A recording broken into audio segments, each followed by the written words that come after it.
Hello बच्चों, academic ज्ञान with Saurabh sir YouTube channel पर आपका फिर से हार्दिक स्वागत है। आज हम बात करने वाले हैं क्लास 10 साइंस का चैप्टर नंबर 11 जो कि 7 नंबर का है और इसमें जितने भी इंपॉर्टेंट टॉपिक हैं आज अपन एक ही क्लास में डिस्कस करेंगे। ठीक है, तो चलिए स्टार्ट करते हैं बिना किसी देरी के। उम्मीद करता हूं आप सभी अच्छे पढ़ रहे होंगे। देखें,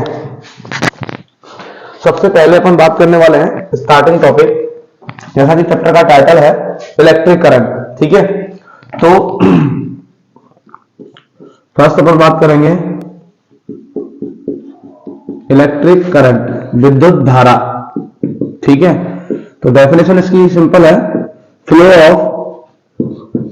of charge in per unit time. Flow of charge in per unit time is called electric current. The flow of charge in per unit time is called electric current. ठीक है, मतलब इसका फॉर्मूला क्या आएगा, देखो इलेक्ट्रिक करंट का symbol होता है I इज इक्वल, चार्ज का सिंबल होता है Q और टाइम का सिंबल होता है T। तो I is equal Q upon T।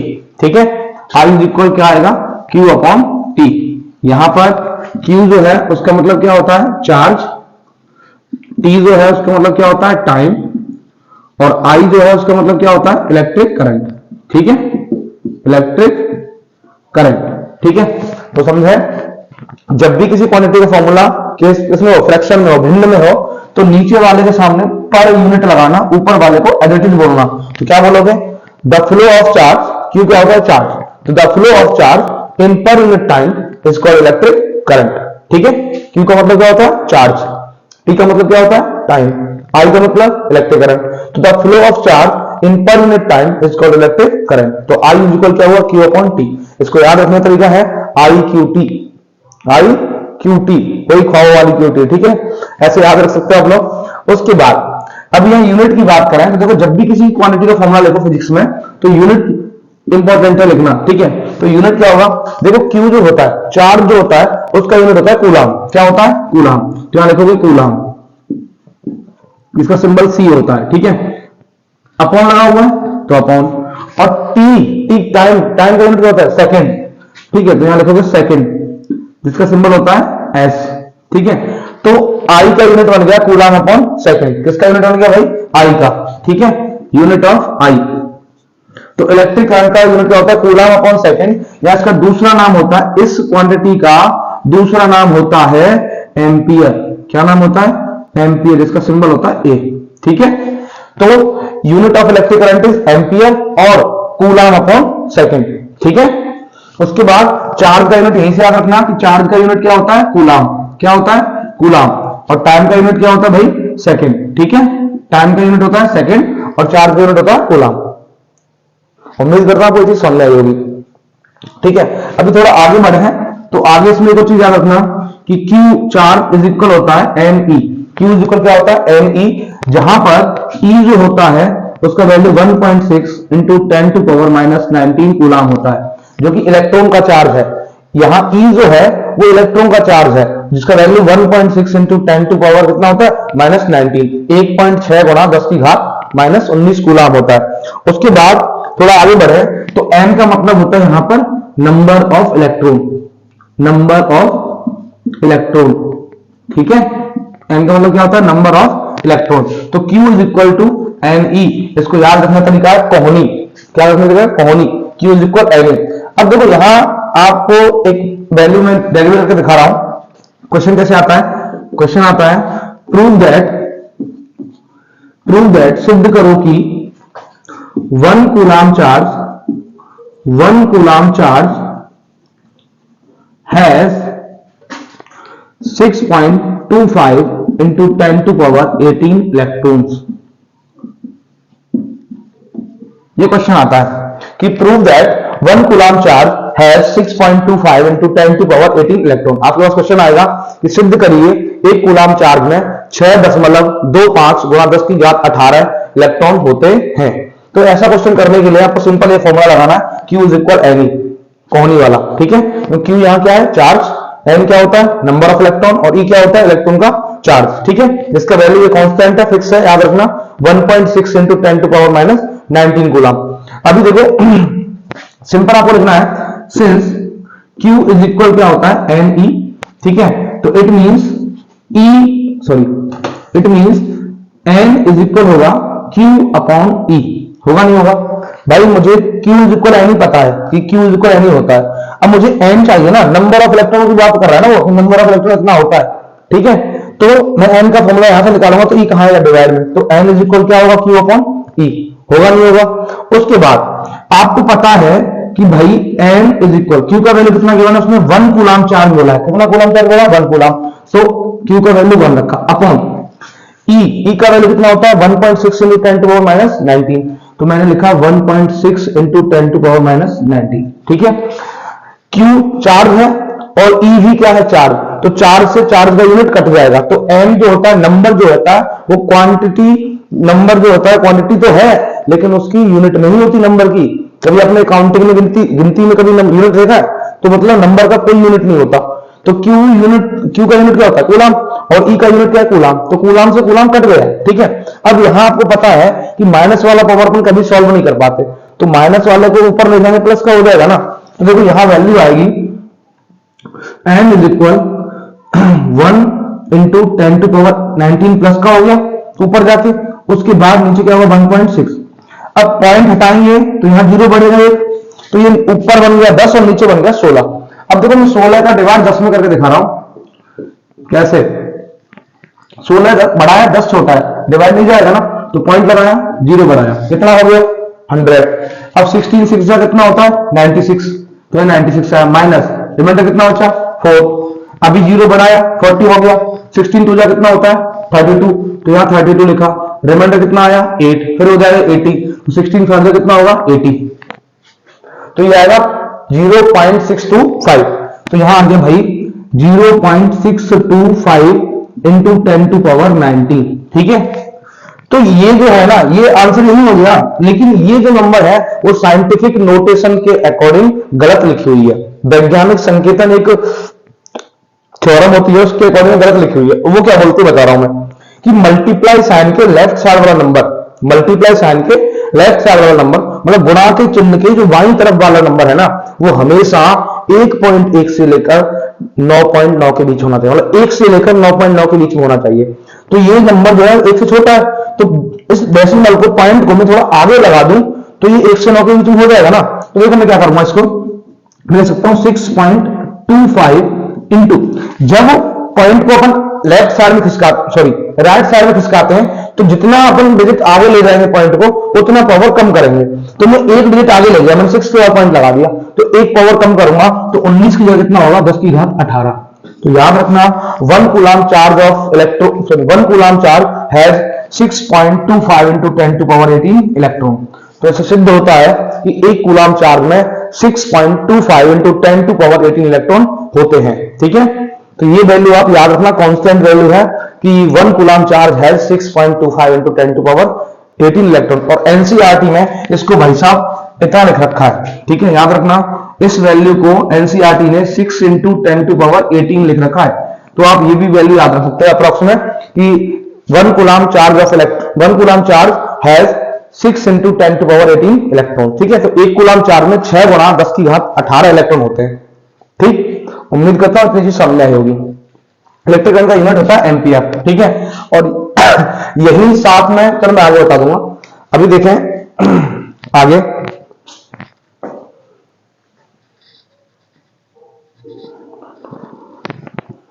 देखें आगे का जो टॉपिक है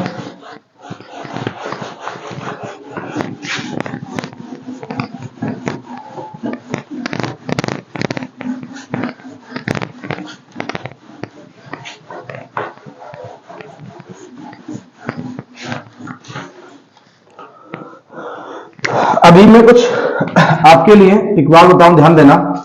देखो दो टाइप के डिवाइस होते हैं, एक तो होता है अमीटर जिसका सिंबल होता है ऐसा ए और ऐसा, ठीक है। दूसरा होता है भाई वोल्ट मीटर, हिंदी में वोल्ट मीटर बोलते हैं इसको, जिसका सिंबल होता है ऐसा, ठीक है, इधर प्लस माइनस, ठीक है। अब ध्यान देना इन दोनों में कुछ खास बात होती है। अमीटर जो होता है ना वो ऑलवेज कनेक्ट होगा कनेक्टेड इन सीरीज कॉम्बिनेशन। ठीक है, तो याद रखना कि जो अमीटर होता है वो हमेशा सीरीज कॉम्बिनेशन में जुड़ा रहेगा। ठीक है, और दूसरी चीज जो वोल्टमीटर होता है ये ऑलवेज कनेक्ट होता है, voltmeter always connected in parallel system. तो दो टाइप के कॉम्बिनेशन होते हैं, सीरीज और पैरेलल। तो जो अमीटर है वो सीरीज में लगेगा और जो वोल्टमीटर है वो पैरेलल में लगेगा। ठीक है, एक सर्किट डायग्राम से मैं आपको समझाऊंगा। और अमीटर जो होता है ये मेजर करता है, अमीटर जो होता है इट मेजर इलेक्ट्रिक करंट। ये भाई मेजर कैसे करेगा? इलेक्ट्रिक करंट को। ठीक है, तो अमीटर मेजर करता है इलेक्ट्रिक करंट को, जिसका यूनिट एम्पियर होता है ना, सिंबल आई होता है। और जो वोल्ट मीटर होता है वो मेजर करता है इट मीजर वोल्टेज। ठीक है, वोल्टेज या पोटेंशियल डिफरेंस। तो जो वोल्ट मीटर है वो पोटेंशियल डिफरेंस मेजर करेगा, जबकि जो आपका अमीटर है वो क्या मेजर करेगा भाई? अमीटर जो है वो मेजर करता है इलेक्ट्रिक करंट को। ठीक है, ये अमीटर और वोल्ट मीटर मैंने बेसिक डिफरेंस बताया, पूछ सकता है आपसे, तो ध्यान देना। सर्किट डायग्राम से आपको समझाऊं, जैसे देखो ध्यान देना, ये मैं सर्किट डायग्राम बना रहा हूं, ये मैंने लगा दिया भाई बल्ब। क्या लगा दिया? बल्ब। मैं डिवाइस सिंबल बता दूंगा आपके लिए। ठीक है,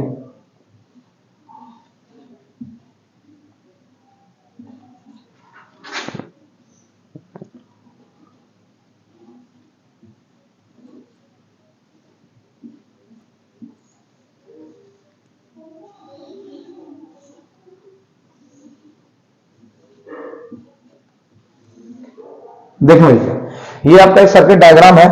ठीक है, तो सर्किट डायग्राम का मतलब विद्युत परपथ का मतलब होता है कि तार, बल्ब, बैटरी। ठीक है, तार, बल्ब और बैटरी और कुंजी का संयोजन विद्युत परपथ कहलाता है, या फिर तार, बल्ब, कुंजी और विद्युत बैटरी से बना बंद परपथ विद्युत परपथ कहलाता है। तार, बैटरी, बल्ब, कुंजी से बना बंद परपथ विद्युत परपथ कहलाता है। ठीक है, या फिर आप बोले the close path of electric current, English में close path of electric current is called electric circuit. तो इलेक्ट्रिक करंट का जब क्लोज पाथ बन जाता है, बंद रास्ता, तो उसको बोला जाता है क्या? इलेक्ट्रिक सर्किट या सर्किट डायग्राम। अब देखो ये सर्किट डायग्राम है, अब इसमें डिवाइस लगा समझना भाई, मैं बता रहा हूं। तो ये जो है इसको बोलते हैं भाई बल्ब। क्या बोलते हैं? बल्ब। उसके बाद ये जो लाइनिंग है, वायर है, ये होता है भाई की। क्या होता है? की। ठीक है, अब ये ऑन नहीं है, ऑफ है, इसमें डॉट नहीं लगा मतलब ऑफ है। अगर मैं यहां डॉट लगा दूं तो ऑन की हो जाएगी, अब ऑन की केस में है। और ये वाला जो है वो बैटरी है भाई। क्या है? बैटरी।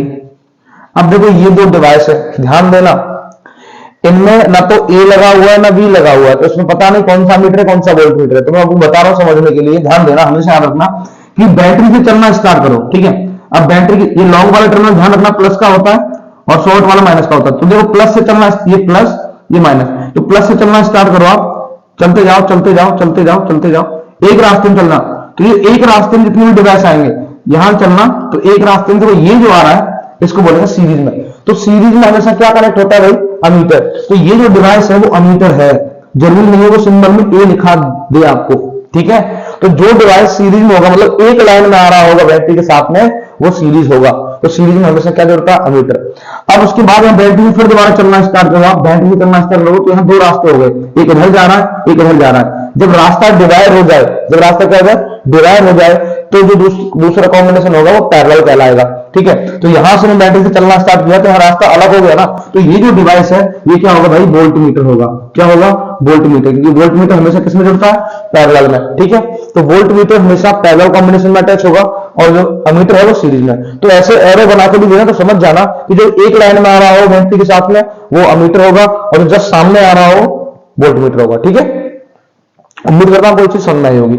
उसके बाद या थोड़ी सी एक और बात बता दूं मैं, ये जो बल्ब होता है ना, ये बल्ब का ये जो एम बना हुआ है ना, एम जो बना हुआ है, एम का मतलब होता है भाई फिलामेंट। क्या होता है? फिलामेंट। और ये फिलामेंट जो होता है बेटा बनता है किससे? टंगस्टन मेटल से। किससे बनता है? टंगस्टन मेटल से। टंगस्टन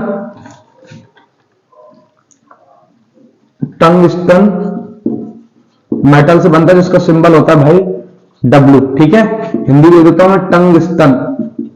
तो याद रखना, बल्ब का जो फिलामेंट है, जिसको हिंदी में बोलते हैं बल्ब का तंतु जो होता है, वो टंगस्टन धातु से बना होता है, जिसका मेल्टिंग पॉइंट मैं यही बता दूं आपको, वैसे मैं हीटिंग में बताऊंगा। मेल्टिंग पॉइंट होता है 3380 डिग्री सेल्सियस। कितना होता है? 3380 डिग्री सेल्सियस। तो टंगस्टन का जो फिलामेंट होता है उसका मेल्टिंग पॉइंट कितना होता है? 3380 डिग्री सेल्सियस। ठीक है, ये की है, इसमें डॉट लगा होगा तो ऑन होगा, नहीं लगा होगा तो क्या होगा? ऑफ होगा। ठीक है, ये बैटरी है, ये अमीटर है, ये वोल्टमीटर है, ये बल्ब है। ठीक, अभी बात करें थोड़ा सा आगे तो देखें, आगे समझना।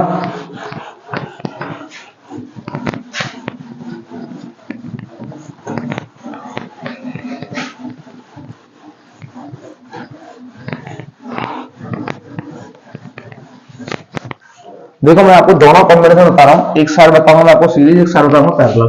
तो इधर तो मैं लिख रहा हूं सीरीज कॉम्बिनेशन,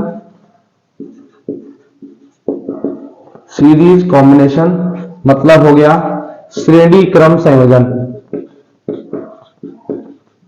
श्रेणी क्रम संयोजन। एक साइड बता रहा हूं आपको पैरेलल कॉम्बिनेशन, पैरेलल कॉम्बिनेशन मतलब हिंदी में क्या होगा? समांतर क्रम संयोजन, समांतर क्रम संयोजन। ठीक है, दोनों का सर्किट डायग्राम बना रहा हूं। देखो सीरीज में क्या होता है, मैक्सिमम एनसीईआरटी में 3 रेजिस्टर के लिए दे रखा है, तो मैं भी आपको 3 प्रतिरोधों के लिए बता रहा हूं। ठीक है,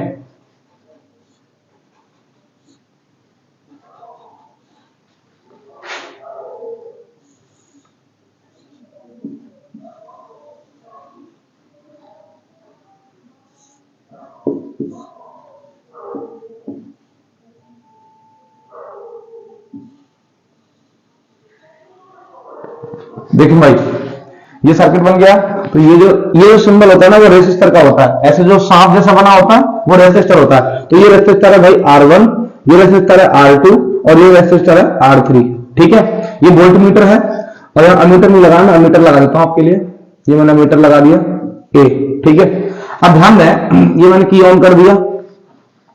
अब करंट हमेशा याद रखना, ये डायरेक्शन मानी जाती है। करंट जो होता है वो प्लस से बाहर निकलता है, करंट प्लस से बाहर निकलता है। ठीक है, प्लस से बाहर निकलता है और माइनस के अंदर जाता है। करंट प्लस टू माइनस होता है, प्लस से बाहर माइनस के अंदर, याद रखना। अब देखो ये अमीटर का ये जो टर्मिनल है वो माइनस में होगा, तो यहाँ माइनस होगा तो यहाँ क्या होगा? प्लस। ठीक है, अब ऐसे जाओ तो ये वाला प्लस वाला टर्मिनल यहाँ जा रहा है, तो यहाँ वोल्टमीटर पे क्या होगा? प्लस, और यहाँ क्या होगा? माइनस। हमेशा याद रखना अमीटर और वोल्टमीटर से उल्टे होंगे। देखो यहाँ लेफ्ट साइड में क्या माइनस, यहाँ वोल्टमीटर में लेफ्ट साइड में प्लस, तो ये होगा सीरीज कॉम्बिनेशन, ऐसे होता है। ठीक है, अब यहाँ पैरेलल का बनाओ तो ध्यान देना पैरेलल में कैसे बनता है।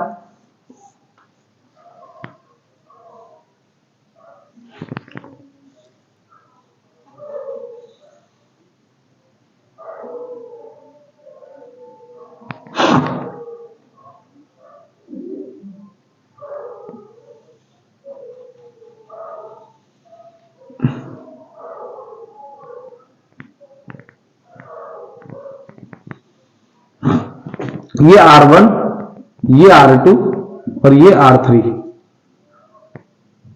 ठीक है, और ऐसे करके यहां लगा दिया मैंने आपके लिए वोल्टमीटर, ये पैरेलल में ही होता है। और यहां से मैंने लगा दिया आपकी की, ये हो गया बैटरी और ये हो गया अमीटर, और ऐसे करके मैंने जोड़ दिया। ठीक है, अब ये बैटरी का प्लस है, ये माइनस है, तो इधर माइनस होगा, इधर प्लस होगा, इधर प्लस होगा, इधर माइनस होगा। ठीक है, ये की ऑन कर दिया। अब ध्यान दें, ये पैरेलल कॉम्बिनेशन है, मतलब जब रेसिस्टर आमने सामने लगे हुए हो तो वो पैरेलल होता है, और जब एक लाइन में लगे हुए हो तो वो सीरीज होता है। ठीक है, अब यहां देखें करंट प्लस से बाहर होता है तो बाहर जाएगा, ऐसे इधर गया, इधर गया, इधर गया। ठीक है, फिर यहां से ऐसे आएगा और ऐसे माइनस के अंदर जाएगा। तो करंट हमेशा प्लस से बाहर होता है, माइनस के अंदर होता है, याद रखना। अब देखें भाई, सीरीज और पैरेलल इन दोनों का फॉर्मूला डेरिवेट करने के लिए सबको पहले आपको याद रखना है कि सीरीज कॉम्बिनेशन में लेटर कौन सा आ रहा है? आई। क्या लेटर आ रहा है? आई। तो सीरीज कॉम्बिनेशन में क्या होता है? आई इक्वल होता है, आई इक्वल होता है ऑल डिवाइसेस के लिए। ठीक है, तो ऐसा कॉम्बिनेशन जिसमें आई इक्वल होगा दोनों डिवाइसेस, मतलब सभी डिवाइसेस के लिए, वो होता है series combination. The combination in which electric current is equal for all devices is called series combination. ऐसा संयोजन जिसमें सभी उपकरणों के लिए विद्युत धारा का मान समान होता है, श्रेणी क्रम संयोजन कहलाता है। वही समांतर क्रम में क्या बोलेंगे कि ऐसा संयोजन जिसमें सभी उपकरणों के लिए वोल्ट का मतलब होता है विभवांतर का मान समान होता है, उसे समांतर क्रम संयोजन कहते हैं। ठीक है, the combination in which electric potential या फिर potential difference is equal for all devices is called parallel combination. ठीक है, तो यहाँ B सेम होता है, यहाँ B इक्वल होता है, याद रखना आपको, यहाँ B इक्वल होता है और यहाँ I इक्वल होता है। सीरीज में याद रखना I आ रहा है तो यहाँ I इक्वल होगा और वहां V इक्वल होगा, I का उल्टा V होता है। तो सीरीज में I इक्वल होता है सबके लिए और पैरेलल में B इक्वल होता है। अब ध्यान देना, आपको पता है भाई कि V इज इक्वल IR अपने पढ़ा है कहां से, ओम्स लॉ से। कहां से पढ़ा है? ओम्स लॉ से। मैं पढ़ाऊंगा अभी इसको भी, तो ओम्स लॉ से हमने पढ़ा है V is equal IR, by से याद रखना है, V इज इक्वल क्या होता है IR। ठीक है, अब जो चीज इक्वल है ना उसमें फॉर्मूला नहीं लेना आपको, जो अलग है उसमें लेना है। तो देखो I क्या है, इक्वल है, लेकिन अलग क्या होगा, फिर V अलग होगा। तो इसके लिए वोल्टेज हो गया V1, इसके लिए वोल्टेज हो गया V2, इसके लिए वोल्टेज हो गया V3। भाई ये रेजिस्टर कौन सा है, R1, उसके लिए वोल्टेज क्या होगा V1, ये R2 है तो V2, ये R3 है तो V3। तो जब I इक्वल है तो V अलग होगा, यहाँ क्या इक्वल है, V इक्वल है तो क्या अलग होगा, I। तो इसके लिए R1 के लिए I हो गया I1, R2 के लिए हो गया I2 और R3 के लिए हो गया I3। तो पैरेलल में B सेम होता है तो I अलग होता है, सीरीज में I सेम होता है तो B अलग होता है। तो जो चीज अलग है ना क्वांटिटी, उसमें फॉर्मूला बनाना है। तो हमें पता है V इज इक्वल IR होता है ओम्स लॉ से, हमने पढ़ा है ओम के नियम से। ठीक है, तो फिर क्या होगा, देखें अगर हम V1 का फॉर्मूला लगाओगे तो क्या होगा IR1। तो यहां मैं RS लिख रहा हूं, इक्वेशन नंबर फर्स्ट नाम दिया। अब R1 हो गया इक्वेशन नंबर सेकंड, उसके बाद V2 इज इक्वल क्या होगा IR2, इक्वेशन नंबर थर्ड, और V3 इज इक्वल होगा IR3, इक्वेशन नंबर 4। ठीक है, अब जब इन तीनों इक्वेशंस को आप प्लस करोगे तो आपको पता है कि V1 plus V2 plus V3 is equal क्या होगा B। भाई ये B वोल्ट वाली बैटरी है ना, तो ये B वोल्टेज ये तो तीन पार्ट में डिवाइड हो रहा है, तो इन तीनों का सम किसकी इक्वल होगा, B के। तो मतलब क्या होगा, B इज इक्वल होगा V1 plus V2 plus V3। ठीक है, अब लगा दो भाई B का फॉर्मूला क्या है IRS, और V1 का फॉर्मूला क्या है IR1, V2 का फॉर्मूला क्या है IR2 और V3 का फॉर्मूला क्या है IR3। इन सब में से I कॉमन लेके कट जाएगा ना, तो यहां क्या बचेगा RS इज इक्वल होता है R1 plus R2 plus R3। ठीक है, कितने भी हो आगे जोड़ते जाना। तो मतलब ये समझ में आया सर जी कि total resistance in series system is algebraic sum of resistors. ठीक है, तो याद रखना श्रेणी क्रम संयोजन में जो कुल प्रतिरोध होता है वो सभी प्रतिरोधों के प्रतिरोध का बीजगणितीय योग होता है, मतलब डायरेक्ट जोड़ना है। ठीक है, तो RS इक्वल होता है R1 plus R2 plus R3। तो the equivalent resistance in the series combination is algebraic sum of resistance of all resistor. दोबारा सुने, द इक्विवेलेंट या total resistance in series combination is algebraic sum of all resistors resistance. तो सभी resistors के resistance का direct sum करोगे तो वो क्या आएगा, सीरीज कॉम्बिनेशन में टोटल रेसिस्टेंस आ जाएगा। तो RS is equal R1 plus R2 plus R3 होता है। जितने भी हो उनको डायरेक्ट एक लाइन में जोड़ते जाना। अब वही फॉर्मूला यहां डेरिवेट करोगे तो देखो, वही फॉर्मूला यहां डेरिवेट करोगे तो क्या होगा, ध्यान दें, आपको पता है यहां क्या इक्वल है, V इक्वल है, तो अलग क्या है I। तो ऐसे ही सिमिलरली करोगे तो I इज इक्वल हो जाएगा भाई I1 plus I2 plus I3। मैं आपको दिखा नहीं रहा हूं वो करके, जैसा सबको पता है भाई I बनाओगे तो V अपॉन R होगा ओम्स लॉ से। देखो यहां से I का फॉर्मूला निकालोगे तो क्या होगा, V अपॉन R होगा ना, कि R डिवाइड में जाएगा ना, तो मैं दिखा नहीं रहा। तो I का फॉर्मूला हो जाएगा भाई V अपॉन R, P लगा रहा हूं मैं, है ना, P फॉर पैरेलल समांतर। अब I1 क्या हो जाएगा V अपॉन R1, I2 क्या हो जाएगा V अपॉन R2 और I3 क्या हो जाएगा V अपॉन R3। देखो भाई आप सबको पता है कि ओम्स लॉ होता है V इज इक्वल IR, होता है नहीं होता है। मैं बार बार चिल्ला चिल्ला कह रहा हूं कि जो क्वांटिटी सेम है ना उसमें फॉर्मूला नहीं लगाना आपको ओम लॉ। ओम लॉ किसमें लगाना है, जो क्वांटिटी सेम नहीं है। तो यहाँ B सेम है ना पैरेलल में, तो अलग क्या होगा I। तो मैंने I का फॉर्मूला निकालना, तो हमें पता है V इज इक्वल IR होता है, बाई पता है ना।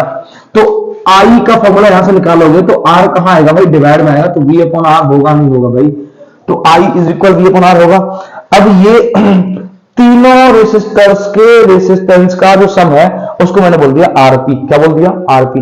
तो I का फॉर्मूला निकालोगे तो V अपॉन RP होगा, I1 का V अपॉन R1, इसके साथ जमाते जाओ तो V upon R1, plus I2 का B अपॉन R2, I3 का B अपॉन R3। अब सबसे B कॉमन लेके कट जाएगा ना, तो कट जाएगा तो क्या होगा 1 upon RP is equal 1 upon R1 plus 1 upon R2 plus 1 upon R3। ऐसे ही जितने भी हो आगे जोड़ते जाना भाई। तो मतलब क्या समझ में आया कि पैरेलल कॉम्बिनेशन में जो टोटल रेसिस्टेंस होता है वो सभी रेसिस्टेंस के रेसिप्रोकल सम के बराबर होता है, मतलब 1 के अपॉन में करके जोड़ना है। देखो यहां फॉर्मूला देखो और यहां फॉर्मूला देखो, तो यहां डायरेक्ट जोड़ रहा है, यहां 1 के अपॉन में आके जोड़ रहा है, ठीक है। तो in parallel combination total resistance is equal to the reciprocal sum of resistance of all resistor. तो समांतर क्रम संयोजन में कुल प्रतिरोध सभी प्रतिरोधों के व्युत्क्रम योग के बराबर होता है। तो यहाँ उल्टा जोड़ना होता है, 1 के अपॉन में लिख के यहाँ सीधा सीधा जोड़ना होता है, कितने भी रेसिस्टर हो आगे जोड़ते जाना, ठीक है। तो ये था। और यहां जो रेसिस्टेंस आता है बेटा लोएस्ट रेसिस्टेंस आता है। कैसा आता है? लोएस्ट रेसिस्टेंस आता है, मतलब कम प्रतिरोध आता है ना, सबसे कम, कम या न्यूनतम बोल सकते हो, सबसे कम प्रतिरोध, न्यूनतम भी बोल सकते हो।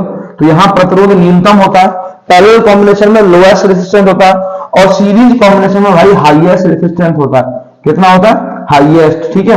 तो याद रखना, आपसे पूछा जाए कि which combination is use to get higher resistance या हाईएस्ट रेसिस्टेंस, तो हाईएस्ट रेसिस्टेंस मतलब उच्चतम प्रतिरोध आपको प्राप्त करना है तो आपको श्रेणी क्रम संयोजन लगाना पड़ेगा, मतलब सीरीज कॉम्बिनेशन लगाना पड़ेगा।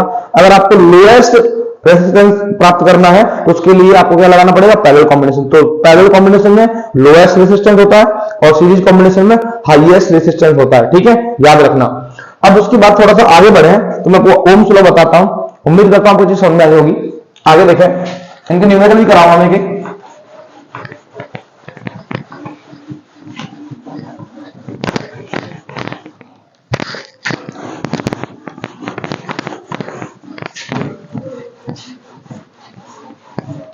तो याद रखना ओम्स लॉ होता है B is equal I R, मतलब बैयर।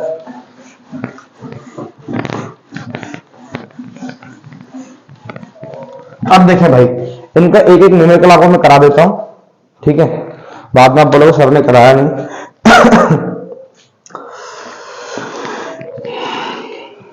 देखो, एक न्यूमेरिकल में सीरीज का कराता हूं, एक पैरेलल का कराता हूं, ठीक है। देखो भाई,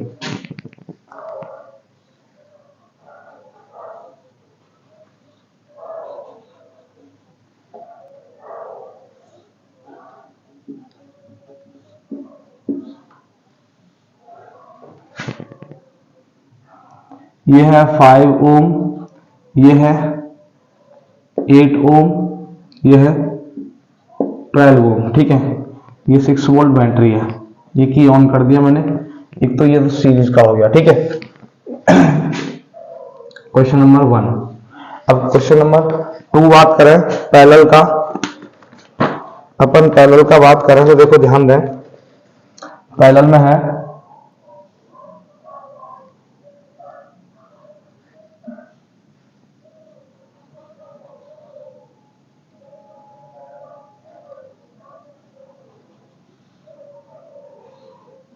ठीक है, ये 5 ओम है, ये 10 ओम है,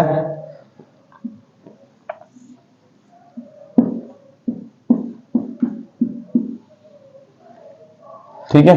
यहां 12 वोल्ट बैटरी है, कितनी वोल्ट? 12 वोल्ट। तो ऐसे करंट जाएगा, ऐसे बाहर आ जाएगा, ठीक है, या माइनस के अंदर आएगा, है ना। उसके बाद इसमें भी करंट प्लस से बाहर जाएगा और भाई माइनस के अंदर आ जाएगा। अब देखो सब में क्या टोटल रेसिस्टेंस निकालना है, क्या निकालना है? Total resistance. सबसे पहले आप देखें, सबको दिख रहा है कि इस क्वेश्चन में तीनों के तीनों ये जो है ना, ये ग्रीक लेटर है। ये क्या है? ये ग्रीक लेटर है जिसका मतलब होता है भाई ओम। जिसका मतलब क्या होता है? ओम। तो ये जो मैंने ऐसे बनाया है ना, ऐसे कैसे बनाया, ध्यान देना, ऐसे ऐसे और ऐसे। तो ये जो होता है ना वो ग्रीक लेटर, इसका मतलब क्या होता है? ओम होता है ना। और ओम किसका यूनिट है भाई? ये होता है यूनिट ऑफ रेसिस्टेंस। क्या होता है? Unit of R. Unit of R, R मतलब रेसिस्टेंस, और रेसिस्टेंस मतलब हिंदी में क्या होता है? प्रतिरोध। तो ये जो यूनिट है वो क्या है? प्रतिरोध का मात्रक है। और इसको भाई ग्रीक लेटर, ये ग्रीक लैंग्वेज में है सिंबल, याद रखना। अब ध्यान दें, यहाँ 6 वोल्ट बैटरी है, मतलब वोल्टेज का वैल्यू कितना है? 6 है। और ये रेसिस्टर्स है, ये R1 का वैल्यू 5 है, R2 का वैल्यू 8 है और R3 का वैल्यू 12 है। तो आप सबको दिख रहा है कि बैटरी के साथ एक ही लाइन में आ रहे हैं, मतलब कौन सा कॉम्बिनेशन है, सीरीज कॉम्बिनेशन है। और आप सबको पता है फॉर सीरीज कॉम्बिनेशन श्रेणी क्रम संयोजन में, ठीक है, सीरीज में क्या होता है, RS इज इक्वल होता है R1 plus R2 plus R3, ठीक है। तो टोटल रेजिस्टेंस मतलब कुल प्रतिरोध सीरीज सिस्टम में ऐसे निकाला जाता है डायरेक्ट जोड़ के। तो डायरेक्ट जोड़ दो भाई, ओरली भी कर सकते थे आप इसको। तो RS इज इक्वल R1 कितना है 5 प्लस R2 8 प्लस 12, तो मतलब कितना हुआ 5 और 8 13 और 12 25 ओम। कितना आ गया भाई 25 ओम, ठीक है। हिंदी भी लिख रहा हूं आपके लिए, ओम 25 ओम RS का वैल्यू आ गया। यहां तक भी क्वेश्चन पूछ सकता है। अब थोड़ा सा आगे बढ़ा है तो आपसे भाई आई भी पूछ सकता है। ये तो पहला क्वेश्चन हो गया रेजिस्टेंस का पहला पार्ट ए। अब बी आपसे पूछ सकता है टोटल करंट, ठीक है, आई का वैल्यू भी पूछ सकता है। क्या पूछ सकता है, आई का। तो देखो आई निकालोगे, सिंपल आपको पता है सिंस आई इज इक्वल क्या होता है, V अपॉन आर। होता है नहीं होता भाई, आपने V is equal I R पढ़ा है ना, क्रॉस मल्टीप्लाई बाई ईयर पढ़ा है ना ओम्स लॉ में। यहाँ आई का फॉर्मूला क्या होगा, V अपॉन आर। तो वैल्यू रखो भाई सिंपल, V का वैल्यू 6 और R का वैल्यू कितना है 25। तो 6 अपॉन 25 क्या होगा, एम्पियर, ठीक है, एम्पियर है ना। तो 6/25 करंट होगा। तो ये जो होता है क्वेश्चन पूछता है। अभी वही क्वेश्चन सेम वहां देखें तो देखो भाई ये पैरेलल कॉम्बिनेशन सबको दिख रहा है। बैटरी से चलना स्टार्ट करो तो दो रास्ते हो गए, एक इधर गया एक इधर गया। तो दोनों रास्तों के लिए क्या है, पैरेलल कॉम्बिनेशन होगा भाई। तो यहां करंट मैंने ले लिया कि I1 और यहां I2 ले लिया। तो पहले तो आपको क्वेश्चन पूछेगा टोटल रेजिस्टेंस, चाहे सीरीज देके पूछे या पैरेलल देके पूछे। तो आप सबको पता है कि पैरेलल कॉम्बिनेशन में फोर पैरेलल समांतर क्रम संयोजन में क्या होता है भाई, 1/RP इज इक्वल होता है 1/R1 plus 1/R2 plus 1/R3। यहां लेकिन कितने रेसिस्टर है, दो है, तो मैंने दो तक ही लगाया है, ठीक है।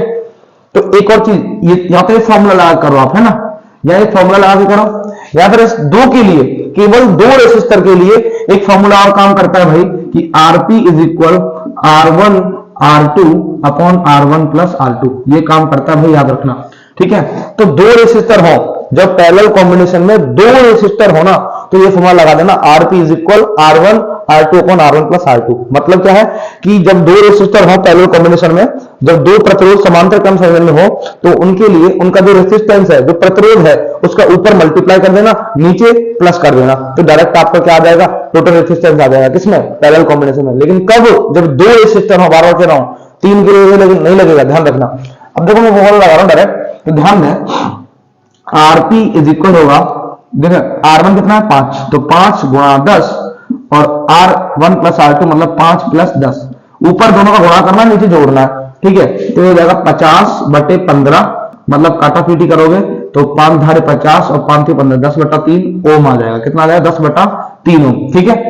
ये पहला पार्ट हो गया। अगर मान लो आपसे करंट पूछे तो देखो करंट अलग अलग पूछेगा। इसके लिए करंट क्या है, 5 ओम वाले के लिए I1 है और 10 ओम वाले के लिए I2 है, तो दोनों का अलग अलग निकालना पड़ेगा। लेकिन वोल्टेज दोनों के लिए सेम है, कितना 12 वोल्ट। कितना सेम है, 12 वोल्ट। तो सबको पता है भाई I इज इक्वल होता है भाई V अपॉन R, होता है नहीं होता है।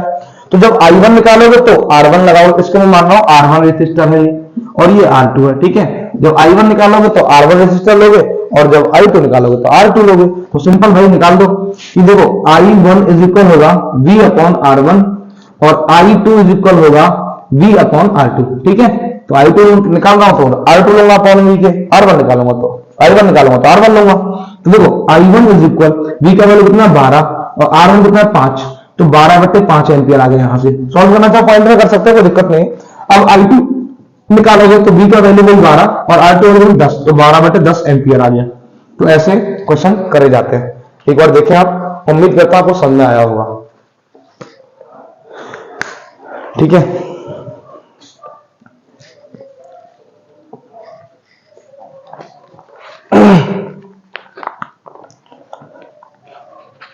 अब थोड़ा आगे बढ़े तो ध्यान दें, देखें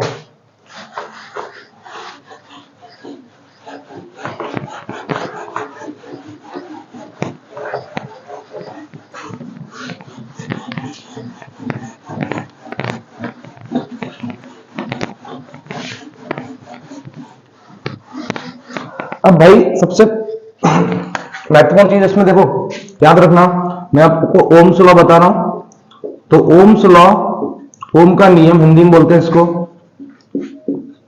ओम का नियम। देखना बेटा बहुत आसान है, लेकिन ध्यान से समझना इसको ना। ओम्स लॉ का मतलब होता है कि बी प्रोपोर्शनल आई, बी प्रोपोर्शनल आई। ओम के नियम अनुसार, ओम के नियम अनुसार विभवांतर विद्युत धारा के समानुपाती होता है, लेकिन निश्चित ताप पर। According to Ohm's law, potential difference is always directly proportional to the electric current at the constant temperature। निश्चित ताप पर विद्युत विभवांतर विद्युत धारा के समानुपाती होता है, यही क्या है, ओम का नियम है। ठीक है, according to Ohm's law electric current is directly proportional to the electric potential at the constant temperature. Means V proportional I है, बट किस पर है, एट कांस्टेंट टेम्परेचर, मतलब निश्चित ताप होगा भाई, कांस्टेंट टेम्परेचर। ठीक है, निश्चित ताप या स्थिर ताप। ठीक है, तो स्थिर ताप पर जो इलेक्ट्रिक करंट है वो बी के प्रोपोर्शनल होगा, मतलब बी प्रोपोर्शनल क्या होगा, आई होगा। अब भाई जो चीजें प्रोपोर्शनल होती है ना उनके बीच अगर बी आई ग्राफ बनाओगे आप, बी आई ग्राफ, तो बी आई ग्राफ जो आएगा ना, मतलब बी और आई का ग्राफ जो आएगा वो स्ट्रेट लाइन आएगा। जितनी भी क्वांटिटी प्रोपोर्शनल का रिलेशन दिखाती है उनके लिए जो ग्राफ बनता है बेटा सीधी रेखा बनता है, मतलब सरल रेखा। कैसी रेखा बनता है, सरल रेखा।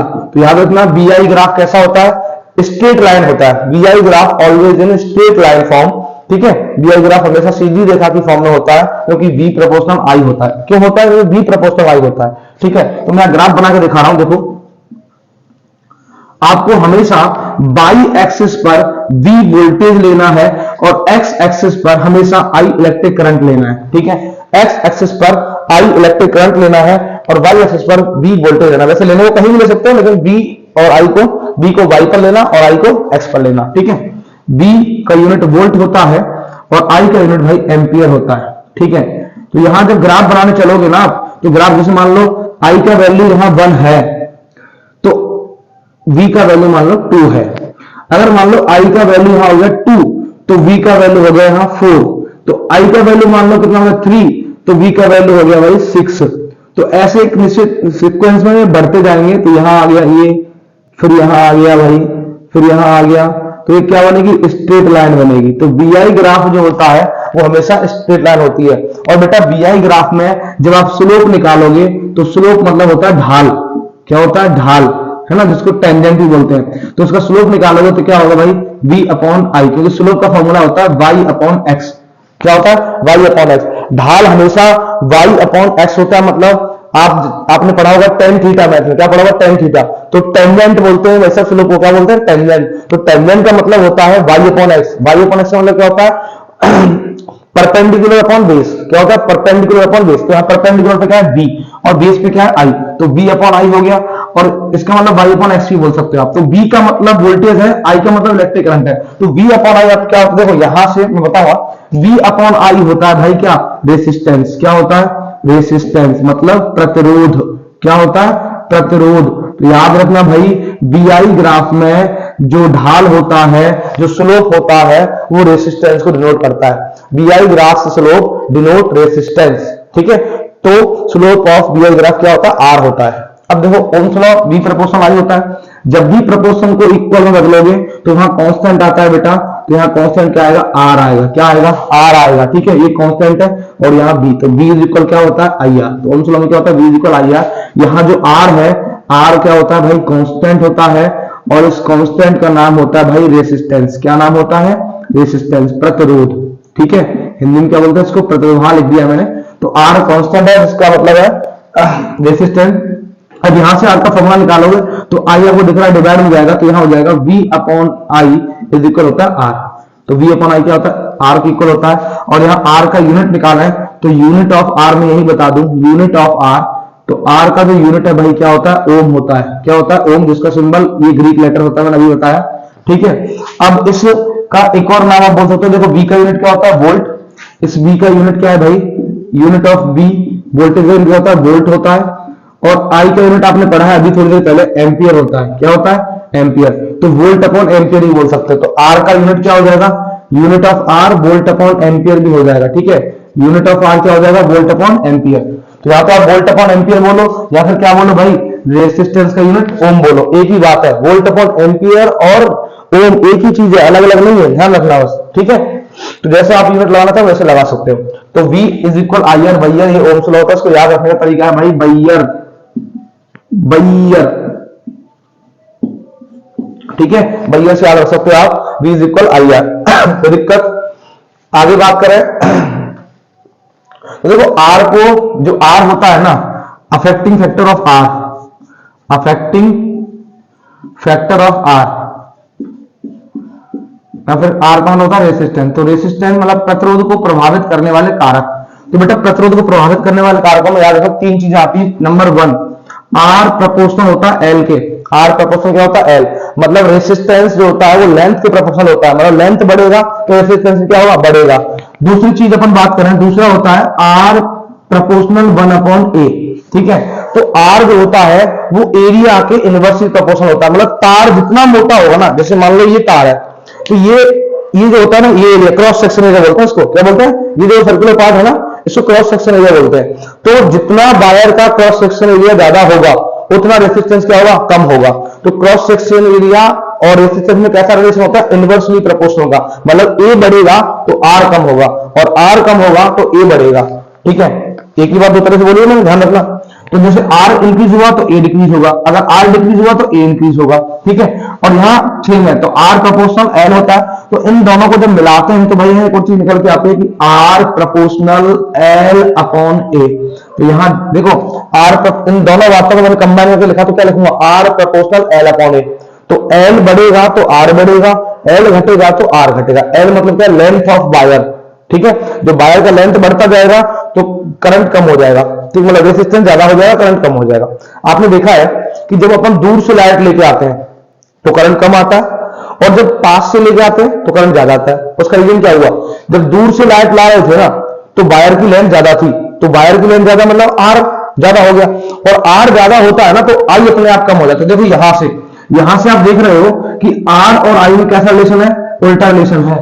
तो आर बढ़ेगा तो आई कम होगा, तो एल बढ़ रहा है तो आर बढ़ रहा है, लेकिन आर बढ़ेगा तो आई कम हो जाएगा। तो लेंथ जैसे बढ़ता जाता है वायर का तो रेसिस्टेंस बढ़ता है, और एरिया अगर बढ़ता है वायर का तो रेसिस्टेंस कम होता है। तो यहां से दोनों को कंबाइन किया मैंने, तो आर प्रोपोर्शनल क्या हुआ, एल अपॉन ए। अब इसको मैं पता है आपको बताया मैंने भी कि जब प्रोपोर्शनल साइन हटाते हैं इक्वल लगाते हैं तो कांस्टेंट आता है, तो यहाँ कांस्टेंट आता है भाई R is equal rho L upon A. ये मैंने पी जैसा बनाया ना, इसको बोलते हैं भाई रो, क्या बोलते हैं, रो, ठीक है, रो बोलते हैं। और इस रो का इसका मतलब होता है भाई रेसिस्टिविटी। क्या मतलब होता है, रेसिस्टिविटी मतलब प्रतिरोधकता। क्या मतलब होता है, प्रतिरोधकता। तो जो मैंने पी जैसा बनाया था वो ऐसा बनाया मैंने, ऐसे करके, ऐसा जो बनाया इसका मतलब होता है रेसिस्टिविटी। क्या मतलब होता है, रेसिस्टिविटी मतलब प्रतिरोधकता, हिंदी में क्या होता है, प्रतिरोधकता, ठीक है। तो R इज इक्वल क्या होता है, रोले, इसको याद रखना चाहिए, R बराबर रोले, R रोले, R रोले मतलब R बराबर रो एल अपॉन ए, ठीक है। तो रो क्या होता है, रेसिस्टिविटी होता है, जो कांस्टेंट है। क्या है ये, कांस्टेंट है, याद रखना, निश्चित राशि है, स्थिर राशि है। तो रो कांस्टेंट होता है जैसे R कांस्टेंट होता है। तो रो कुछ अलग नहीं है, रो इज द पर्टिकुलर रेसिस्टेंस। रो भी रेसिस्टेंस है लेकिन वो पर्टिकुलर रेसिस्टेंस है, ठीक है। तो रेसिस्टेंस को अफेक्ट करने वाले फैक्टर में क्या हुआ, एक तो लेंथ आ गया, एक एरिया आ गया। तीसरा होता है भाई रो सॉरी आर प्रोपोर्शनल होता है टी फॉर है ना, टाइम नहीं भाई, टेम्परेचर है। क्या है, टेम्परेचर मतलब ताप। जैसे जैसे टेम्परेचर बढ़ेगा वैसे वैसे आर भी बढ़ता है। तो आर प्रोपोर्शनल टी होता है, आर प्रोपोर्शनल एल होता है, आर प्रोपोर्शनल 1/A होता है। तो तीन चीजें रेसिस्टेंस को अफेक्ट करती हैं, ठीक है। तो यहां से मैंने कुछ निकाल दी, आर बराबर रोले वाला फॉर्मूला याद रखना। तो रो का मतलब क्या होता है, रेसिस्टिविटी। अब रो का यूनिट निकालो, तो देखो यहां मैं आपको अलग से बताऊं कि रो इज इक्वल होता है आर ए अपॉन एल। इसको याद रख सकते हो, रो बराबर रेल, रो बराबर रेल, आर ए अपॉन एल। तो यहां से रो का यूनिट निकालोगे भाई, इस रो का यूनिट निकालोगे ना, तो यूनिट ऑफ रो देखो, आर का यूनिट सबको पता है भाई क्या होता है, मैं यहां करके दिखाऊं। देखो आर का यूनिट सबको पता है ओम होता है, एरिया का यूनिट सबको पता है मीटर स्क्वायर होता है ना, अपॉन एल का यूनिट क्या होता है, मीटर। तो इस मीटर से स्क्वायर कट गया, तो रो का यूनिट क्या आ गया, ohm into metre, ohm into metre. ये किसका यूनिट है भाई, unit of rho, unit of रो।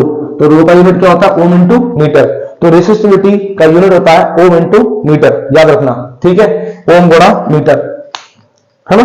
उम्मीद करता हूं कुछ चीज समझ आई होंगी। अब देखिए यहां से एक और चीज पेश कर दूं, देखो, तो R बराबर रो ले, याद रखना, मतलब R बराबर रो एल अपॉन ए, ठीक है, R बराबर रो ले, R बराबर रो ले का मतलब हो गया R is equal rho L upon A, ठीक है, और V इज इक्वल आई याद रखना, दो फॉर्मूले यहां से आए। अब थोड़ा आगे समझना, क्वेश्चन ऐसे ही बन सकता है।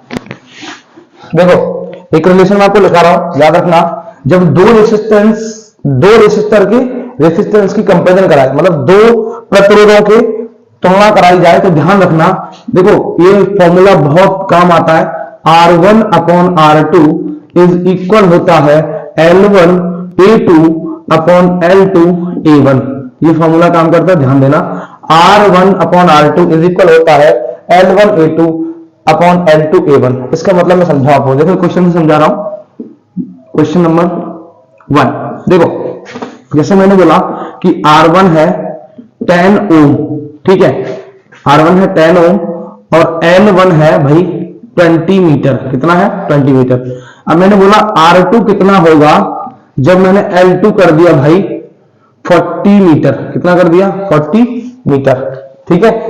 अब समझना, देखो R1 दिया है 10 ओम, जब L1 कितना है 20, R2 दिया है कुछ नहीं पता नहीं है, L2 दे रखा 40। तो एक बात देखो, एक तो और नहीं कर सकते हो, मैंने बताया कि R प्रोपोर्शनल क्या होता है L, मतलब R बढ़ेगा तो L बढ़ेगा, मतलब जो चेंज L में होगा ना वही चेंज R में होगा। अब यहां एक तो और नहीं कैसे करोगे कि आपको पता है कि L कितना हो गया भाई, पहले वाले का डबल हो गया, L1 कितना है 20, L2 कितना हो गया 40, तो पहले वाले का डबल हो गया ना, तो ये डबल हुआ है तो ये भी क्या होगा डबल होगा, तो डायरेक्ट आंसर कितना आएगा 20 आएगा, 20 ओम आएगा। एक तो ऐसे कर सकते हो ओरली, जब एमसीक्यू में आए तो, है ना, टिक द करेक्ट में आएगा। अगर ऐसे ना करो तो ये फॉर्मूला लिखाया हुआ है, जब आपको L और L2 दिया तो ये L तक ही लगाना, यहां तक A1 और A2 को छुपा लेना, और जब A और A2 दिया तो ये लगाना, और दोनों दिया है तो दोनों लगाना, ठीक है। अब मुझे L1 और L2 का वैल्यू दिया तो मैं यहीं तक फॉर्मूला लगाऊंगा बस, ठीक है। देखो since R1 upon R2 is equal होता है L1 अपॉन L2, ठीक है, तो वैल्यू पुट करो भाई। मैंने यहाँ L1 अपॉन L2 तक ही फॉर्मूला लगाया क्योंकि मेरे पास L1 और L2 ही है, तो ध्यान देना R1 का वैल्यू कितना है भाई 40, नहीं R1 का वैल्यू है 10 अपॉन R2 पता नहीं, L1 का वैल्यू कितना 20 और L2 कितना 40, 0 से 0 खत्म, 2 एकम 2, 2 दूनी 4, तो ये हो गया भाई, ध्यान देना 2 का मल्टीप्लाई कर दूंगा, 10 से क्रॉस मल्टीप्लाई कर दूं तो 20 बराबर हो गया R2, कितना हो गया R2, तो R2 का वैल्यू कितना है 20 हो, ऐसे करना है, ठीक है, और ओवरलैप भी कर सकते हो, है ना। दूसरा क्वेश्चन मैं ऐसे बताऊं, जैसे मान लो आपको दोनों चीजें दी हुई हो तो दोनों वाला लगाना है, कैसे देखो, मैंने बोला कि R1 पता नहीं कितना है, क्वेश्चन मार्क है, L1 आपका है L, ठीक है, और A1 है आपका A, है ना, R2 आपका है 20 ओम, L2 आपका हो गया भाई L/2, है ना, और A2 हो गया आपका 4A। कैसे क्वेश्चन आ सकता है ना, क्या हुआ R1 पता नहीं कितना है, L1 L है, A1 A है, R2 20 है, L2 L/2 है, आधा हो गया, A2 4A है, वैल्यू पुट कर दो, सिंस ये पता है R1 upon R2 is equal L1 A2 upon L2 A1 होता है, रख दो भाई, तो R1 ऊपर लिखा हुआ, मैं दोबारा नहीं लिख रहा, तो R1 का वैल्यू पता नहीं, R2 20 is equal L1 L into A2, L1 के A2 आ रहा है, A2 कितना 4A अपॉन L2 कितना L अपॉन 2 इंटू A1 कितना है भाई A, ठीक है। तो ध्यान दें A से A खत्म, L से L खत्म, ठीक है। अब ये दो ऊपर जाएगा गुणा में, कहां जाएगा ऊपर गुणा में, तो देखो ध्यान दें आगे करोगे तो ये होगा R1 अपॉन 20 इज इक्वल, ऐसे मैं इसको डब्बे में बंद कर दूं, नहीं आप लोग कंफ्यूज हो जाओगे। देखो R1 अपॉन 20, दोबारा बता रहा हूं, A से A कट गया, L से L कट गया, मैंने वैल्यू रखे इस फॉर्मूले के अकॉर्डिंग, ये फॉर्मूला याद रखना। तो देखो यहाँ ये 2 ऊपर जाएगा मल्टीप्लाई में, तो ये हो जाएगा 8, है ना, 8 और कुछ नहीं बचा ना, ये तो बचा, नीचे क्या होगा 1। देखो ऊपर कैसे गया मैं बताऊं, ये लिखा हुआ था L डिवाइड बाई L/2, आपको पता है जब फ्रैक्शन का क्या होता है, डिवाइड होता है, तो अपन डिवाइड नहीं करते, मल्टीप्लाई करते हैं। देखो उसके नीचे 1 लगा लो, तो जब पहला फ्रैक्शन एडिटिव रखोगे L अपन 1 इंटू दूसरे फ्रैक्शन, जब डिवाइड को इंटू करोगे ना तो दूसरा फ्रैक्शन उल्टा हो जाता है, रेसिप्रोकल हो जाता है, तो 2 अपॉन L हो जाएगा। तो L से घटकर 2 तो जाएगा, तो ये 2 कहां जा रहा है, ऊपर से जा रहा। ठीक है, तो ऐसे याद रखना। देखो अब क्रॉस मल्टीप्लाई कर लो भाई, तो क्रॉस मल्टीप्लाई करोगे तो हो जाएगा R1 इज इक्वल 160 हो, कितना हो जाएगा 160 हो। ठीक है ना, कोई दिक्कत, कर लोगे ना।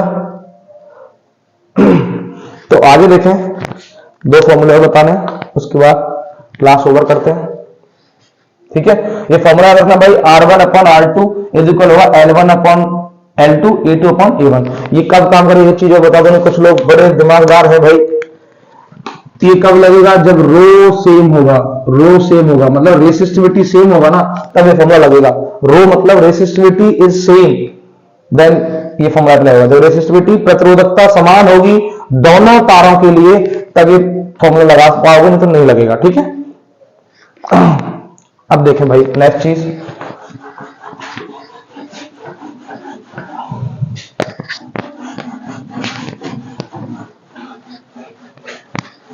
बेटा 7 नंबर का चैप्टर है, याद रखना, बता दूं मैं, मार्क 7 नंबर का चैप्टर है। अब अच्छा खासा वेटेज है बेटा। अब देखो भाई 2 चीजें बताऊं आपको। पहली चीज, बी वोल्टेज इज इक्वल होता है W अपॉन Q। ठीक है, ये फॉर्मूला याद रखना, V इज इक्वल होता है W अपॉन Q। यहां B मतलब क्या है, इलेक्ट्रिक पोटेंशियल। क्या मतलब है, इलेक्ट्रिक पोटेंशियल। ठीक है, हिंदी में विद्युत विभव। क्या मतलब होता है, विद्युत विभव। W मतलब होता है वर्क। क्या होता है, वर्क मतलब कार्य। ठीक है, और Q मतलब होता है चार्ज। क्या मतलब होता है, चार्ज, है ना, मतलब आवेश। ठीक है, तो यहां पर V इज इक्वल होता है W अपॉन Q। तो मतलब देखो ध्यान दें, V अगर इलेक्ट्रिक पोटेंशियल का डेफिनेशन बनाना है, तो मैंने बताया जब भी फ्रैक्शनल फॉर्मूला हो, नीचे वाले के सामने पर यूनिट लगाओ, ऊपर वाले को नीचे बोलो, तो क्या बोलोगे, the work to move per unit charge is called electric potential. लेकिन एक चीज याद रखना, देखो इस इलेक्ट्रिक पोटेंशियल में एक वर्ड याद रखना पड़ता है कि इलेक्ट्रिक पोटेंशियल जब होगा ना, तो अपन चार्ज को इनफाइनाइट से एक फिक्स पॉइंट तक लेके आएंगे। फिक्स पॉइंट है, ठीक है, फिक्स पॉइंट। तो याद रखना, जब अपन इनफाइनाइट से एक फिक्स पॉइंट तक पर यूनिट चार्ज को लेके आएंगे, तो वहां वर्क डन जो होगा वो इलेक्ट्रिक पोटेंशियल होगा। The work done to move per unit charge from infinite to a fixed point is called electric potential. The work done to move per unit charge from infinite to fixed point is called electric potential. और potential difference में बस इतनी सी बात करनी है कि the work done to move per unit charge from a fixed point to another fixed point. जब 2 fix पॉइंटों के बीच अपन चार्ज को मूव करते हैं ना, तो वो होता है पोटेंशियल डिफरेंस। और जब इनफाइनाइट से एक फिक्स पॉइंट तक करते हैं तो वो होता है इलेक्ट्रिक पोटेंशियल। बस इतना सा फर्क है, कोई अलग ज्यादा अलग अलग चीजें नहीं है, बस इतना याद रखना है, जब 2 फिक्स पॉइंटों के बीच अपन चार्ज को मूव करेंगे तो वो पोटेंशियल डिफरेंस होगा, जब इनफाइनाइट से फिक्स पॉइंट तक करेंगे तो वो इलेक्ट्रिक पोटेंशियल होगा। ठीक है, तो the work done to move per unit charge is called electric potential. लेकिन यहां पॉइंट याद रखना भाई, इनफाइनाइट टू फिक्स पॉइंट। ठीक है, तो infinite to fix point charge को मूव करेंगे तो वो होगा इलेक्ट्रिक पोटेंशियल, और जब 2 फिक्स पॉइंट के बीच में चार्ज को मूव करेंगे तो वो होगा पोटेंशियल डिफरेंस। तो यहाँ पोटेंशियल डिफरेंस का फॉर्मूला यही होगा भाई, डेल्टा बी इज इक्वल होगा W अपॉन Q। तो डेल्टा बी का फॉर्मूला भी यही होता है, W अपॉन Q। यहाँ डेल्टा बी मतलब होता है भाई पोटेंशियल डिफरेंस। क्या मतलब होता है, पोटेंशियल डिफरेंस। दोनों का यूनिट सेम है भाई, दोनों का यूनिट भाई क्या होता है, वोल्ट होता है। यूनिट क्या होता है भाई, दोनों का यूनिट क्या होता है, वोल्ट। चाहे पोटेंशियल डिफरेंस हो या इलेक्ट्रिक पोटेंशियल हो, दोनों का यूनिट क्या होगा, वोल्ट। तो यूनिट ऑफ पोटेंशियल डिफरेंस या पोटेंशियल इज वोल्ट। ठीक है, तो पर यूनिट चार्ज को जब 2 फिक्स पॉइंट के बिटवीन मूव करेंगे तो वो पोटेंशियल डिफरेंस होगा, और infinite to fix point move करेंगे तो वो क्या होगा, इलेक्ट्रिक पोटेंशियल होगा। ठीक है, अब एक और चीज, दूसरी चीज अपन बताएं, ये पहला पॉइंट हो गया। दूसरा पॉइंट बताया, तो दूसरे पॉइंट का ध्यान रखना भाई कि एक होता है H इज इक्वल VIT, ठीक है। यहां H का मतलब होता है हीट, मैं बता दूं, H मतलब होता है हीट, I मतलब होता है इलेक्ट्रिक करंट, सबको पता है वैसे, इलेक्ट्रिक करंट अभी बता के आया हूं मैं। T मतलब होता है टाइम, ठीक है, और V मतलब अभी बता दिया मैंने, पोटेंशियल डिफरेंस। क्या होता है? पोटेंशियल डिफरेंस, ठीक है। तो H इज इक्वल VIT होता है, तो H का मतलब क्या है? हीट, ऊष्मा। तो H इज इक्वल VIT याद रखना कि heat is the product of voltage, electric current and time. तो heat is the product of voltage, electric current and time. ऊष्मा विद्युत विभवांतर, विद्युत धारा और समय का गुणनफल होती है, ठीक है। H इज इक्वल VIT याद रखना। अब यहां से जूल्स का हीटिंग लॉ अगर बनाना है तो सिंपल क्या करना है? H इज इक्वल, इस V को ओम्स लॉ की वैल्यू से रिप्लेस कर देना। V इज इक्वल क्या पढ़ा आपने? IR, वाइयर वाला, तो V की जगह IR रख देना भाई, तो IR इंटू IT, तो ये क्या बन जाएगा? V is equal I square RT।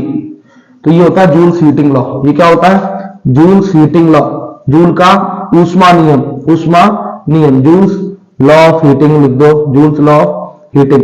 तो जूल्स लॉ ऑफ हीटिंग क्या होता है? H is equal I square RT होता है, और एक H इज इक्वल VIT होता है। जो आपको दिया उस हिसाब से फॉर्मूला लगा देना, ठीक है। अब उसके बाद है तीसरी चीज अपन बताया, तो तीसरी चीज होती है भाई P पावर इज इक्वल होता है VI। क्या होता है? VI। पावर जो होता है इसको VIP से याद रख सकते हो, VIP, वेरी इंपॉर्टेंट पर्सन। तो P इज इक्वल VI, यहाँ P क्या है? Electric power. P क्या है? इलेक्ट्रिक पावर, ठीक है, इलेक्ट्रिक पावर, ठीक है। और I का इलेक्ट्रिक करंट बता चुका हूं, V वोल्टेज है, ठीक है। अब इसको थोड़ा सा और देखो, तो ये तो A फॉर्मूला हो गया P का। दूसरा फॉर्मूला निकालो B, तो देखो P इज इक्वल, B की जगह में वही IR रख रहा हूं, तो क्या होगा? IR इंटू I, तो ये बन जाएगा भाई I स्क्वायर R। तो P is equal I square R भी होता है, ठीक है। मैंने B की जगह ओम्स लॉ से वैल्यू रखा IR, ठीक है, तो ये बन गया I स्क्वायर। तो एक P का फॉर्मूला ये हो गया। तीसरा मैं बताऊं तो देखो, यही अगर मैं I का वैल्यू रखूं, किसका वैल्यू रखूं? I का, ओम्स लॉ से।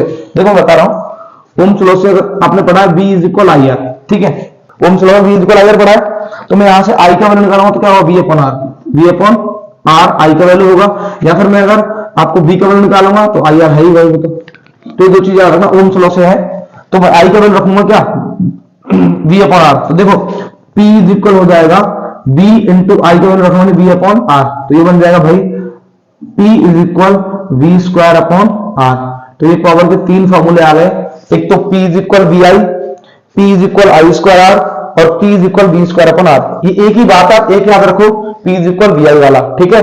VI से याद रख लेना, पावर जो होती है वो वोल्टेज और इलेक्ट्रिक करंट का प्रोडक्ट होती है, P इज इक्वल VI, और इससे ही आप ये दोनों फॉर्मूले निकाल सकते हो।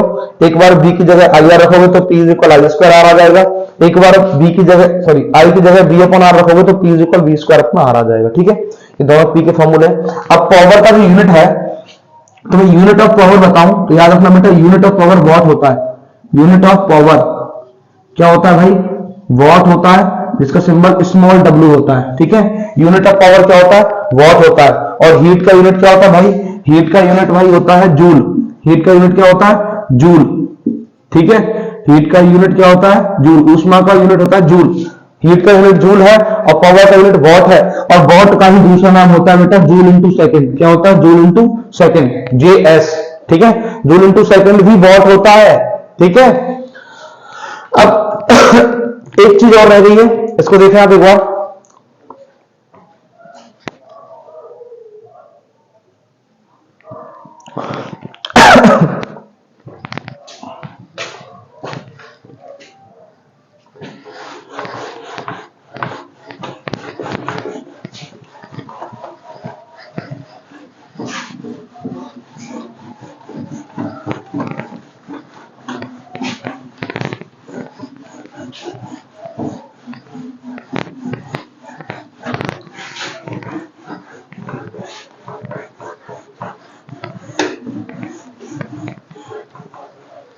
देखिए भाई, नेक्स्ट चीज क्या, तो नेक्स्ट टॉपिक देखते हैं। देखो याद रखना, एनर्जी कॉमर्शियल यूनिट, ऊर्जा का व्यापारिक मात्रक, energy commercial unit is equal होता है KWH, मतलब kilo watt hour. Energy commercial unit क्या होता है बेटा? KWH, kilowatt hour. और इसी को बोलते हैं भाई इलेक्ट्रिक यूनिट। इसी का नाम क्या होता है? Electric unit. ठीक है,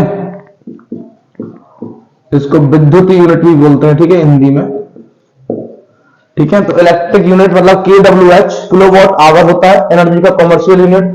और इसमें याद रखना 1 KWH है ना। अब ध्यान देना इसके वैल्यू कितना होता है जूल में। तो KWH एनर्जी ही है, और एनर्जी का यूनिट सबको पता है भाई क्या होता है? जूल होता है। एनर्जी का यूनिट क्या होता है? जूल। ठीक है, वर्क, एनर्जी और हीट तीनों का यूनिट जूल होता है। तीनों एक ही चीजें होती है, अलग अलग नहीं है, बस नाम अलग अलग है। तो 1 KWH का वैल्यू अपन जूल में निकालें तो किलो का मतलब होता है 1000 इंटू वॉट को वॉट रहने दो, आवर को सेकंड में बनाओ तो एक आवर में कितने सेकंड होते हैं? 3600, 3600। तो यह 3600 का मल्टीप्लाई करो। अब देखो ये आवर आ गया भाई सेकंड में, किसमें आ गया? सेकंड में। और ये वॉट तो वॉट ही है, ठीक है, वॉट तो वॉट ही है। किलो को मेंशन किया, किलो का मतलब 1000 होता है, आवर का मतलब 3600 सेकंड होता है, तो वॉट सेकंड बचा ना।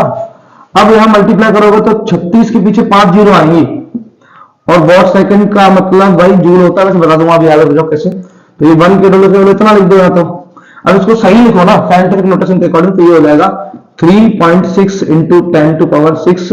और वॉट सेकंड का मतलब होता है भाई जूल। क्या मतलब होता है? जूल। तो 1 KWH में 3.6 गुणा 10 की घात 6 जूल होते हैं। कैसे आए मैं बताऊं। देखो कितने जीरो भाई? 5, सॉरी 4 है, 5 कितने जीरो भाई? 5। तो यहाँ पहले तो आया 10⁵, और जब पॉइंट को एक डिजिट इधर सरकाएंगे, इधर लेफ्ट साइड में, तो पावर बढ़ जाता है। राइट साइड में ले जाएंगे तो पावर कम होता है, लेफ्ट साइड में लाएंगे तो पावर बढ़ जाता है। तो यहाँ मैंने पॉइंट 36 में एक डिजिट का लगाया, तो यहाँ पहले कितने जीरो थे? 5, अब कितने हो? 6। तो 1 KWH इक्वल होता है 3.6 इंटू 10⁻⁶ जूल। ठीक है ना। तो वॉट्स इंटू सेकंड का मतलब जूल कैसे आप बताऊं। देखो आपने पढ़ा है power is equal work upon time, ठीक है, मतलब W upon T, P is equal W upon T पढ़ा है ना। अब देखो यहां से अगर आप भाई साहब वर्क का यूनिट निकालो तो W इज इक्वल PT होगा ना, power into time. Work is equal power into time होगा। तो भाई पावर का यूनिट अभी मैंने बताया क्या होता है? वॉट होता है। और टाइम का यूनिट क्या होता है भाई? सेकंड होता है। तो वॉट इंटू सेकंड किसका यूनिट हो गया? W का। और भाई W का यूनिट जूल भी तो होता है ना, तो watt into second is equal to क्या होगा भाई? जूल होगा। ठीक है, तो वॉट इंटू सेकंड का मतलब भी क्या होता है? जूल होता है। तो 1 KWH जो है वो 3.6 इंटू 10⁻⁶ जूल के बराबर होता है। एक और बात, ये आपने 9th में पढ़ा होगा, 1 HP हॉर्स पावर, ये भी पावर का यूनिट है। इसका वैल्यू 746 वॉट होता है। ठीक है, वॉट होता है। उसके बाद ये दो वैल्यू याद रखनी है बस। और हमारे घरों में जो AC करंट आता है, AC का मतलब होता है alternative current, alternative current, alternative current. ठीक है, अल्टरनेटिव करंट जो आता है हमारे घरों में, उसका बेटा फ्रीक्वेंसी होता है, फ्रीक्वेंसी कितना होता है? 50 हर्ट्ज। कितना होता है? 50 हर्ट्ज। ठीक है, और बेटा वोल्टेज कितना होता है? 220। कितना होता है? 220। ये आपको मैं वैसे 13 चैप्टर में बताता, लेकिन अभी बता रहा हूं मैं। अल्टरनेटिव करंट का जो फ्रीक्वेंसी है वो 50 हर्ट्ज होता है, और जो वोल्टेज है वो 220 वोल्टेज होता है। ठीक है, उम्मीद करता हूं आपको ये चीज समझ आई होगी। अभी एक क्वेश्चन और बता के अपन क्लास ओवर करेंगे। तो देखो एक क्वेश्चन किसका होने वाला है।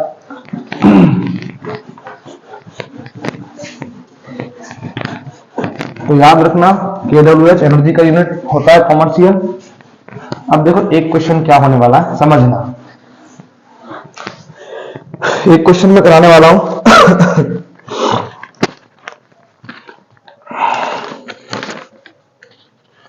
देखो एक क्वेश्चन है, 100 watt bulb is used 10 hours per day, है ना। इफ एनर्जी एक्सपेंस इज 4 रुपए per unit, then calculate the energy expense for 30 days. मतलब क्या है? एक 100 वाट का बल्ब है, उसको 10 घंटे हर दिन चलाया जा रहा है, तो 30 दिनों में उससे विद्युत खर्चा कितना होगा यदि एक यूनिट का वैल्यू 4 रुपए है। कितना है? 4 रुपए। ठीक है, तो समझना, ध्यान दें। क्वेश्चन है power of bulb, power of bulb, ठीक है, बल्ब की शक्ति, बल्ब की शक्ति कितनी है 100 वॉट। तो ध्यान देना है ना, समझना। उसके बाद यूजिंग टाइम, यूजिंग टाइम उपयोग समय, ठीक है, प्रयोग समय, प्रयोग का समय मतलब कितने टाइम प्रयोग हो रहा 10 आवर्स, ठीक है, 10 घंटे पर डे लगा लेता हूं, पर डे। उसके बाद टोटल डेज, कितने दिनों की बात कर रहा है, टोटल डेज, कुल दिन, कुल दिन कितने की बात कर रहा है भाई 30 दिन, कितने दिन की बात कर रहा है 30 दिन, ठीक है, 30 डेज। उसके बाद वो पूछ रहा है विद्युत खर्च, इलेक्ट्रिक, इलेक्ट्रिक एक्सपेंस, मतलब विद्युत खर्च पूछ रहा है वो, क्या पूछ रहा है विद्युत खर्च। तो बेटा विद्युत खर्च पूछ रहा है ना, जब भी आपसे क्वेश्चन में पावर देके टाइम देके इलेक्ट्रिक एक्सपेंस पूछे तो समझ लेना भाई आपसे क्या पूछ रहा है kWh पूछ रहा है, डायरेक्टली क्या पूछ रहा है kWh, ठीक है, किलोवाट आवर पूछ रहा है, ठीक है। अब दूसरी बात, जब भी आपसे kWh कैलकुलेट करवाए तो आप सिंपल क्या करना, जो आपको पावर वॉट वाला दिया हुआ है ना उसको किलोवाट में बदल लो। अगर किलोवाट में है पहले से तो कुछ नहीं करना, लेकिन जब आपको पावर वॉट में गिना तो उसको किलोवाट में बनाओ। और भाई सबको पता है कि किलो में 1000 होते हैं, तो जब भी वॉट को किलोवाट बनाओगे तो 1000 का डिवाइड करोगे, ध्यान रखना। वॉट कन्वर्टेड इनटू किलोवाट कैसे, डिवाइडेड बाई 1000। जब वॉट में आप 1000 से डिवाइड करोगे तो उसमें कन्वर्ट हो जाएगा किलोवाट में, ठीक है। तो यहां करो भाई, तो पावर जो है वो कितना हो जाएगा 1000 से डिवाइड करने पर 0.1 kW होगा, नहीं होगा, 1000 से भाग दे लो 100 में, 0.1 kW आएगा ना। कैसे भाई देखो 100/1000, 2 जीरो तो 2 जीरो कट गए, एक बार पॉइंट आगे नहीं आएगा, तो पावर कितनी है गई 0.1 वोल्ट, समझ गए। हाँ, तो जब भी पावर वॉट में हो तो उसको किलोवाट में बदल लेना जब kWh कैलकुलेट करना हो। उसके बाद जितने आवर्स उनको डे से मल्टीप्लाई कर देना तो टोटल आवर आ जाएंगे। तो टोटल आवर आ गए भाई 300 आवर्स, कितने आवर्स आ गए 300, 30 इंटू 10, 30 गुणा 10 300 होता, तो 300 आवर बन गए, सिंपल मल्टीप्लाई कर दो। तो kWh इज इक्वल होगा 300 इंटू 0.1, ठीक है भाई। kWh मतलब क्या है, किलोवाट का आवर से मल्टीप्लाई, मैंने वही तो किया। तो कितना आंसर आएगा, एक जीरो से पॉइंट काट दो, तो ये हो गया भाई 30 kWh, ठीक है। तो जब बल्ब 10 घंटे चलेगा 30 दिन तक तो कितने यूनिट बनाएगा 30 यूनिट बनाएगा, कितने यूनिट बनाएगा 30 यूनिट। अब उसने बोला पता है क्या है कि 1 kWh कॉस्ट, एक यूनिट का खर्चा कितना है भाई 4 रुपए, कितना है 4 रुपए। तो 30 kWh कॉस्ट, तो 30 का खर्चा कितना होगा 120 रुपया, 4 वहां 30 कर दो, कितना आ गया 120 रुपए। अरे भाई सिंपल सी बात है, एक पेन 2 रुपए का, 10 पेन कितने के 20 के, तो आ गया। जब एक यूनिट का कॉस्ट 4 रुपए तो 30 यूनिट का खर्च कितना होगा 120 रुपए, ठीक है। तो ऐसे kWh वाला क्वेश्चन करना है, सिंपल दोबारा बता रहा हूं, वॉट को किलोवाट में कन्वर्ट कर लेना, डेज को आवर में कन्वर्ट कर लेना, और डेज इंटू आवर का मल्टीप्लाई करोगे तो क्या आ जाएगा आपके पास टोटल आवर्स आ जाएंगे, फिर टोटल आवर्स को मल्टीप्लाई आप वॉट से कर देना, ठीक है। इसी के साथ एक और चीज भाई, मैं ज्यादा एक चीज बता रहा हूं आपको, देखो ये डिवाइस सिंबल बता रहा हूं मैं, अगर ऐसे करके ऐसे हो एरो तो इसको बोलते हैं रियोस्टेट, क्या बोलते हैं रियोस्टेट, है ना, मतलब ये सिंबल है रियोस्टेट, और इसको बोलते हैं धारा नियंत्रक, क्या बोलते हैं धारा नियंत्रक। तो हिंदी में नाम से ये समझ में आएगा धारा नियंत्रक है, लेकिन धारा को कंट्रोल करता है। और धारा को कंट्रोल कैसे करता है भाई, ये क्या होता है रेसिस्टेंस चेंजर है ना, रेसिस्टेंस कंट्रोलर, ये प्रतिरोध को कंट्रोल करता है भाई, किसको कंट्रोल करता है प्रतिरोध को, है ना। तो प्रतिरोध को कंट्रोल करेगा, तो भाई सबको पता है जब R कम होगा तो I बढ़ेगा, और R बढ़ेगा तो I कम होगा, सबको पता है ना। R रेसिस्टेंस होता है तो R बढ़ेगा तो I कम होगा, और R घटेगा तो I बढ़ेगा।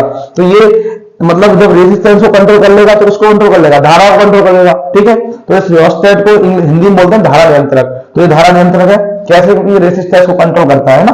तो the device that control the resistance is called rheostat.